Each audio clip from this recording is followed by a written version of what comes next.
Le besoin, en fait, c'est vraiment fait sentir d'organiser, d'opérationnaliser le concept boule de neige en prison, sachant que la prison, outre la privation de liberté pour les détenus, est un endroit qui ne propose pas souvent beaucoup d'activités, qui ne propose pas beaucoup de ressourcement pour les détenus, et ceci motive souvent en fait les détenus à consommer de la drogue. Donc c'est un lieu où il y a des comportements à risque qui s'effectuent. Donc quand je dis la consommation de drogue, ça peut être également des tatouages en prison, des relations sexuelles non protégées.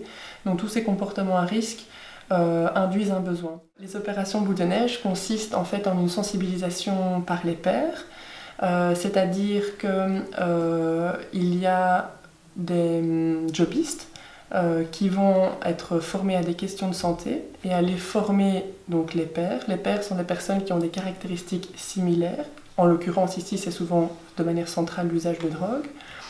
Ces personnes vont aller sensibiliser ces personnes qui, éventuellement, vont répercuter les messages et faire ainsi un cercle vertueux de diffusion d'informations sur les questions de santé liées à l'usage de drogue. Le concept peut prendre différentes formes.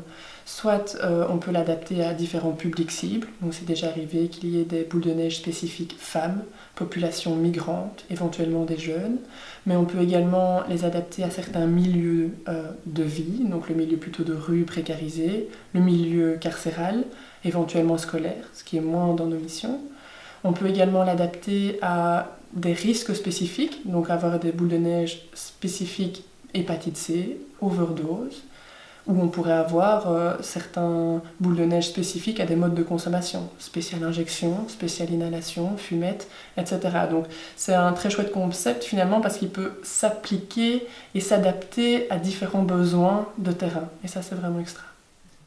Il faut savoir que la prison est un milieu fort chronophage pour organiser ce type d'opération, mais quand on voit l'impact positif que ça peut avoir, c'est vraiment très enrichissant, autant pour les détenus que pour le personnel de la prison de manière générale.